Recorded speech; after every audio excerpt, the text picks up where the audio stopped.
নমস্কার বন্ধুরা, tasty dishes by Ruma চ্যানেলে আপনাদের সকলকে স্বাগত জানাই।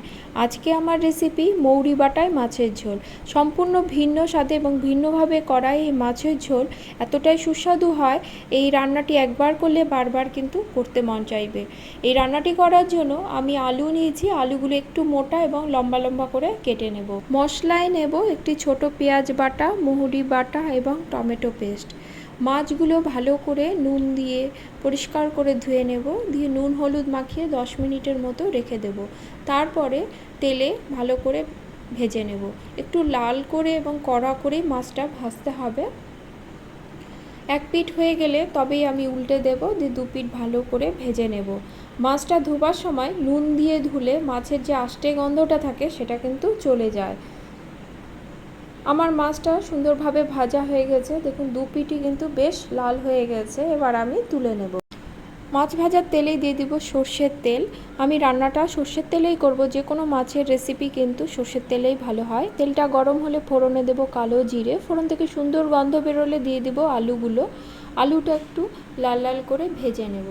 আলুটা মোটামুটি ভাজা হলে এর মধ্যে দিয়ে দেব পেঁয়াজ বাটাটা। আমি কিন্তু 1 চামচের মতো পেঁয়াজ বাটা নিয়েছি, খুব একটা পেঁয়াজ কিন্তু এই রান্নাটাতে ভালো লাগবে না। আর দেব নুন। নুনটা দিলে মশলার যে জলটা থাকে সেটা কিন্তু বাইরে ছিটে বেরোবে না। এবার আমি এর মধ্যে টমেটো পেস্টটাও দিয়ে দেব। টমেটো পেস্টটা দিয়ে আরও মিনিট খানেকের মতো কষিয়ে নেব। এবার আমি এর মধ্যে দিয়ে দেব হলুদ আর দেব লঙ্কার গুঁড়ো। সব উপকরণ ভালো করে মিশিয়ে নেব। এবার আমি এর মধ্যে যোগ করব মৌরি বাটা। আমি 1.5 চামচের মতো মৌরি বাটা পাটায় বেটে নিয়েছিলাম। অল্প মশলা ধোয়া জল দেব। মশলা ধোয়া জলটা দিয়ে আরও মিনিট 5 মতো কষিয়ে নেব। মশলাটা যত ভালোভাবে কষানো হবে ঝোলের টেস্ট কিন্তু ততই ভালো হবে। মশলা থেকে যখন তেল ছাড়তে শুরু করবে তখন আমি এতে যোগ করব জল। আমি গরম জল ব্যবহার করেছি। ঝোল কী পরিমাণ আপনারা রাখতে চান সেই হিসাবেই কিন্তু জলের পরিমাণটা বেশি বা কম করে দেবেন। জলটা দিয়ে ভালো করে মিশিয়ে ঝোলটা বয়েল আসতে দেব।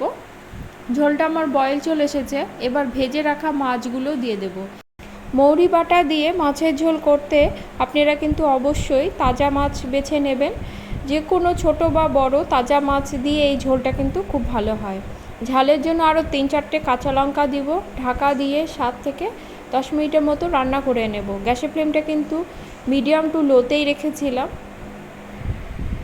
5 থেকে 7 মিনিট পরে ঢাকা খুলে দেখে নেব আলুটা সেদ্ধ হয়েছে নাকি। আলুটা কিন্তু আমার সেদ্ধ হয়ে গেছে। ঝোলের কালারটাও কিন্তু খুব সুন্দর এসেছে, একটা সুন্দর গন্ধ বের হচ্ছে। রান্নাটি কিন্তু আমার শেষ পর্যায়ে। এবার গ্যাসের ফ্লেমটা একদম লোতে করে দিয়ে আরও 1 মিনিটের মতো রেখে দেব।